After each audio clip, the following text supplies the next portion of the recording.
Hello dear students, how are you? I hope you will be fine. So dear student, today we will be going to discuss a very important topic for the 10th class life process chapter, that is transportation in plants. Okay, and in this video we will be going to discuss only the transportations of water and minerals, and food we will discuss in the second video. So let's start dear students. सबसे पहले हम बात करते हैं transportation क्या होता है। Transportation आपको सिंपल से पता है कि जब हम लोग कोई चीज़ ए से बी में बी पोजीशन पर लेके जाते हैं उसको हम लोग ट्रांसपोर्टेशन कहते हैं।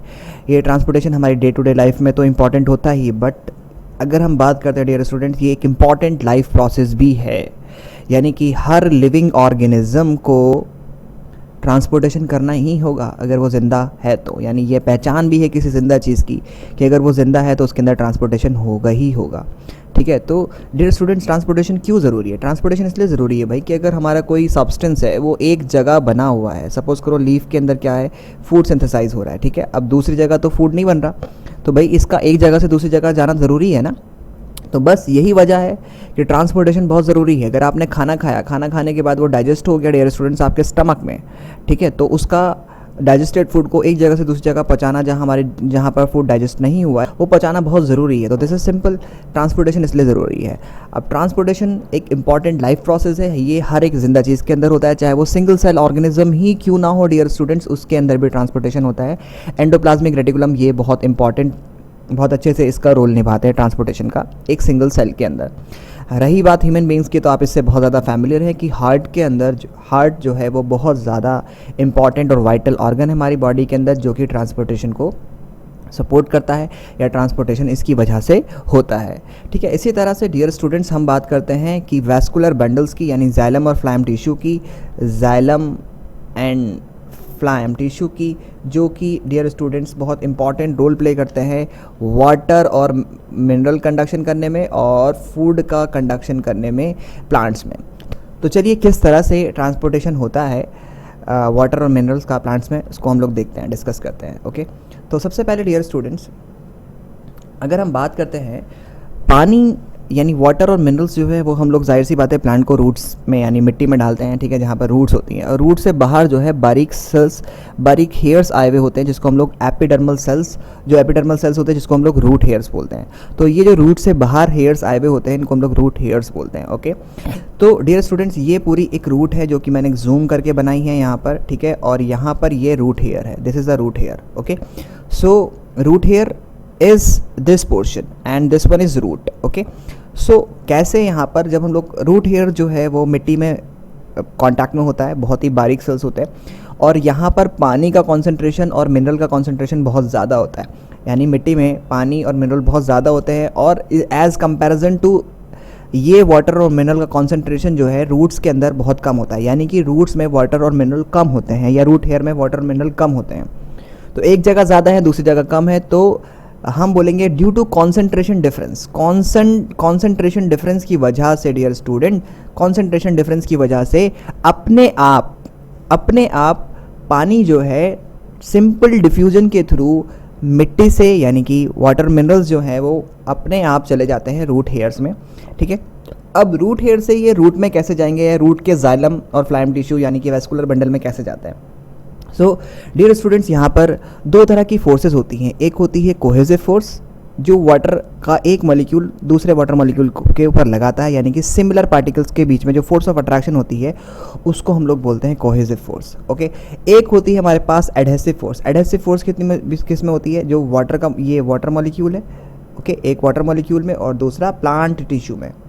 प्लांट टिश्यू में जो फोर्स ऑफ अट्रैक्शन होती है उसको हम लोग बोलते हैं एडहेसिव फोर्स। यानी कि सिंपल एडहेसिव फोर्स दो डिसिमिलर पार्टिकल्स के बीच में होती है, और कोहेसिव फोर्स दो सिमिलर पार्टिकल्स के बीच में होती है। अब ये दोनों फोर्सेस मिलके बहुत ज़्यादा इंपॉर्टेंट रोल प्ले करते हैं वाटर का ट्रांसपोर्टेशन करने में। अब कैसे होता है समझते हैं। सो डियर स्टूडेंट्स आप इसको ऐसे समझिए कि ये वाटर के मॉलिक्यूल्स हैं जो सिमिलर पार्टिकल्स हैं, ठीक है, जो एक दूसरे को अट्रैक्ट कर रहे हैं, और ये प्लांट्स टिश्यू है या वुड है। ठीक है, अब क्या होता है कि जो नैरो मतलब जहाँ पर बारीक सेल्स होते हैं या बारीक ट्यूब होती है, वहाँ पर दोनों फोर्सेस जो है वाटर को आगे खींचने में मदद करती हैं। ठीक है, जैसे यहाँ पर आप देखिए, यहाँ पर वाटर मॉलिक्यूल है, ये एक वाटर मॉलिक्यूल को ऊपर भी खींच रहा है और साथ में जो ट्यूब है वो भी वाटर मॉलिक्यूल के ऊपर ऊपर की तरफ खींच रही है, ठीक है। इसी को हम लोग बोलते हैं कैपिलरी एक्शंस। तो इसको हम लोग समझते हैं पीछे ये कैसे होता है। तो सपोज कीजिए डियर स्टूडेंट्स कि पानी यहाँ तक पहुँच चुका है, ठीक है। अब ये पानी आगे कैसे जाएगा? अब ये पानी आगे ऐसे जाएगा कि डियर स्टूडेंट्स यहाँ पर जो वुड का टिश्यू होगा वो इस वाटर मॉलिक्यूल को आगे की तरफ अट्रैक्ट करेगा, ठीक है। मतलब क्यों अट्रैक्ट करेगा? क्योंकि because of the adhesive force, क्योंकि वाटर और वुड के बीच में या प्लांट टिश्यू के बीच में भी एक फोर्स ऑफ अट्रैक्शन होती है, ठीक है। अब चलो सपोज करो ये वाटर मॉलिक्यूल यहाँ पहुँच गया, तो अब ये पीछे से यहाँ वाले वाटर मॉलिक्यूल को आगे क्यों खींचेगा? क्योंकि एक वाटर मॉलिक्यूल दूसरे वाटर मॉलिक्यूल को भी अट्रैक्ट करता है, ठीक है। इसी को हम लोग बोलते हैं डियर स्टूडेंट्स कैपिलरी एक्शन।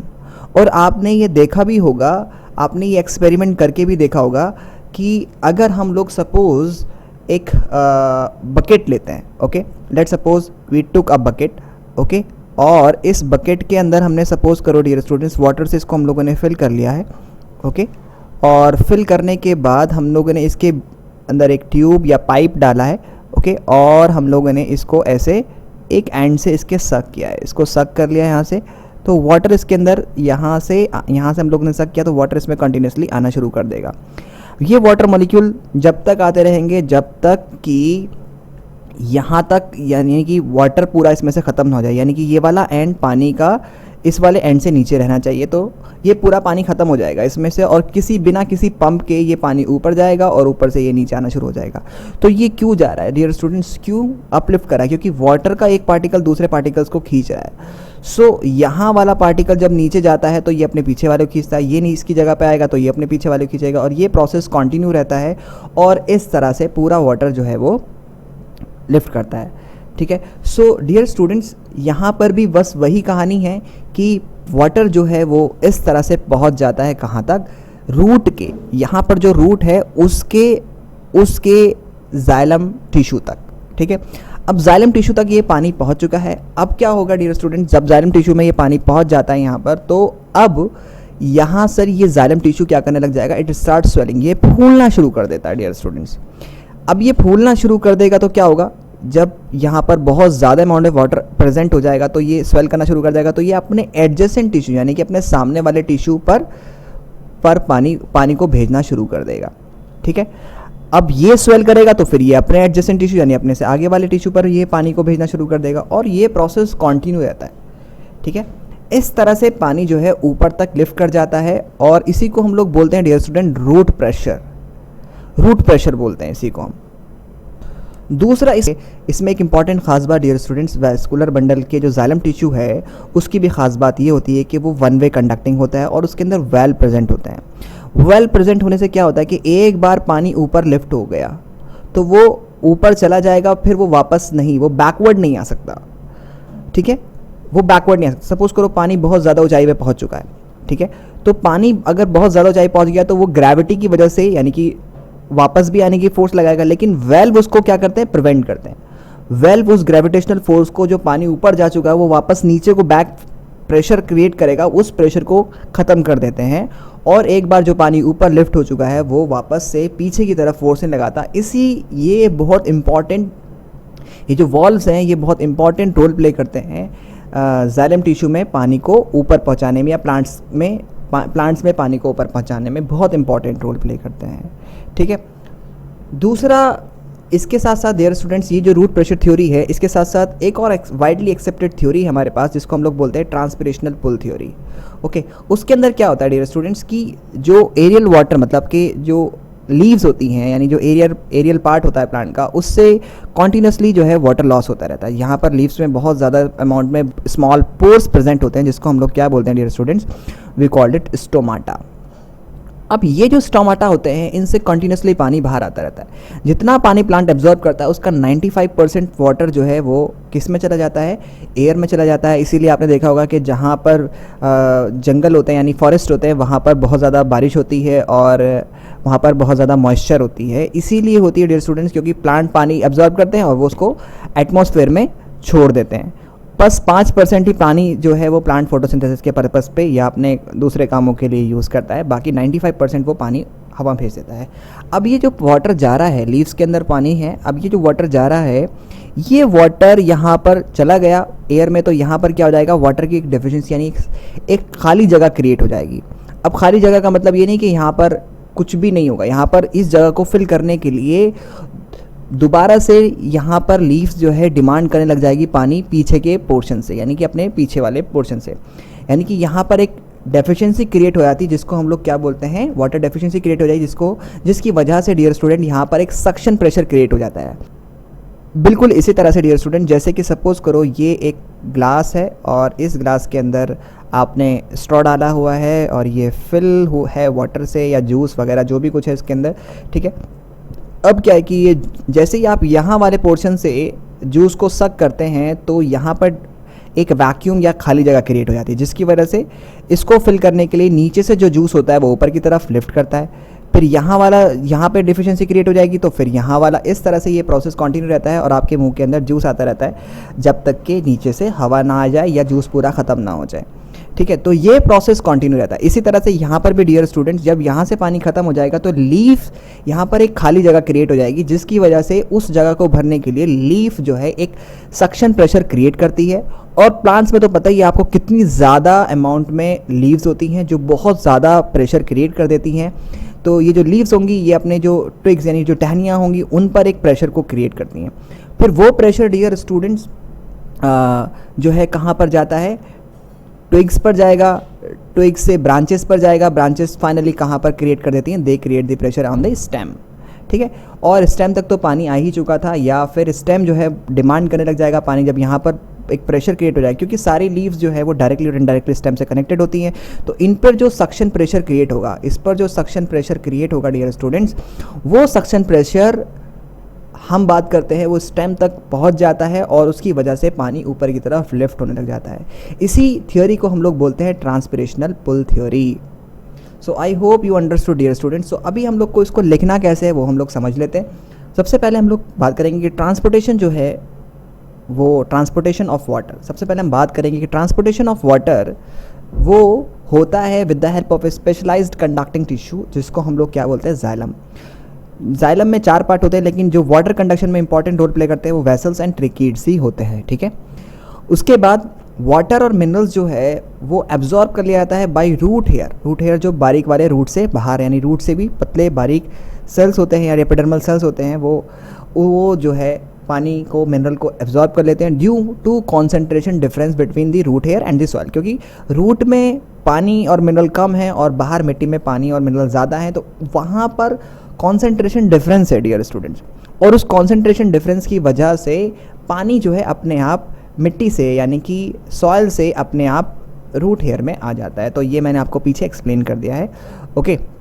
अब जो वाटर एब्जॉर्ब कर लिया गया है रूट हेयर के द्वारा, ये पहुंच जाता है जाइलम टिश्यू तक। जाइलम टिश्यू मतलब रूट के जाइलम टिश्यू तक, ठीक है। हर जगह पर जाइलम टिश्यू प्रेजेंट है। अब रूट के जाइलम टिश्यू तक पहुंच जाता है ड्यू टू कोहेसिव मतलब वाटर के बीच में, एंड एडेसिव फोर्स यानी कि वाटर और प्लांट टिश्यू के बीच में जो फोर्स ऑफ अट्रैक्शन है उसकी वजह से ये पानी पहुंच जाता है ऑफ वाटर मॉलिक्यूल। इसी को हम लोग क्या बोलते हैं, कैपिलैरिटी बोलते हैं या कैपिलरी एक्शन बोलते हैं, ठीक है।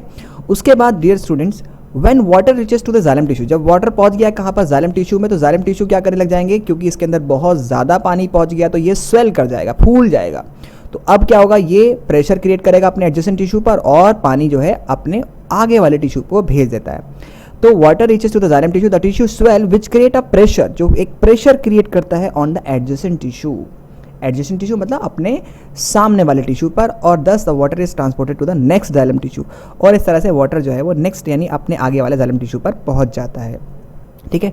और इसी को हम लोग क्या बोलते हैं, रूट प्रेशर बोलते हैं, ठीक है। अब इसके अलावा जो हायर प्लांट्स होते हैं डियर स्टूडेंट्स, उसके अंदर हम लोग बोलते हैं कि root pressure is not sufficient, कि वो बहुत ज़्यादा ऊपर तक पानी को पहुंचा दे, तो इसके लिए ट्रांसपिरेशनल पुल बहुत इंपॉर्टेंट रोल प्ले करती है। तो ट्रांसपिरेशनल पुल यानी ट्रांसपिरेशनल पुल थ्योरी वो इसको ज़्यादा अच्छे से एक्सप्लेन करती है। तो transportation of water in higher plant, जो बहुत ऊंचे ऊंचे प्लांट्स होते हैं, बहुत ऊंचे ऊंचे, वो एक्सप्लेन करती है, यानी ये बहुत अच्छे से एक्सप्लेन किया गया है dear student by transpirational pull theory के अकॉर्डिंग। इस थ्योरी के अकॉर्डिंग ये थ्योरी क्या कहती है, कहती है कि अगर जो वाटर है लीव्स के थ्रू जो वेपोरेट कर रहा है, यानी लीव से बाहर आ रहा है, जिसको हम लोग ट्रांसपिरेशन कहते हैं, ठीक है। The water loss from the aerial part of the plant through stomata, जिसको हम लोग ट्रांसपिरेशन कहते हैं, result in the deficiency in leaves, जिसकी वजह से वाटर की डेफिशिएंसी हो जाती है लीव्स में, और इस डेफिशिएंसी की वजह से this deficiency create a suction pressure जब भाई यहाँ से पानी चला गया, सपोज करो इस जगह से पानी चला गया, तो अब यहाँ पर वैक्यूम क्रिएट हो जाएगा ना। अभी कोई खाली जगह तो है नहीं कि हवा यहाँ से डायरेक्ट एंटर कर जाएगी, तो यहाँ पर वैक्यूम क्रिएट हो जाएगा। अब ये वैक्यूम क्रिएट हो जाएगा तो फिर इस जगह को फिल करने के लिए एक सक्शन प्रेशर क्रिएट करती है लीफ, और ये जो सक्शन प्रेशर होता है डियर स्टूडेंट्स, ये डिमांड करता है मोर वाटर फ्रॉम ट्विग्स, टहनियों से डिमांड करने लग जाएगा। Twigs demands more water from stems, stem से डिमांड करती हैं। ट्विग्स यानी टहनियाँ जो है वो किससे कनेक्टेड होती है, डायरेक्टली और इनडायरेक्टली किससे कनेक्टेड होती है, स्टेम से, ठीक है। अब ये जो स्टेम होगा ये किससे डिमांड करेगा, वाटर, रूट से। और इस तरह से डियर स्टूडेंट्स नीचे से पानी ऊपर की तरफ लिफ्ट किया जाता है। Thus this result in the upliftment of water to the top of the plant from the roots, root से पूरा ऊपर तक पानी पहुंच जाता है। So dear students, I hope you understood, आपकी समझ में आया होगा। अगर नहीं समझ में आया है तो प्लीज़ इस वीडियो को दोबारा से देखिएगा। अगर कहीं पर फिर भी समझ में नहीं आया तो फिर कमेंट सेक्शन में बताइएगा कि मुझे समझ में नहीं आया sir, I will explain you again, okay. So I hope you understood dear student, thank you so much for joining this class.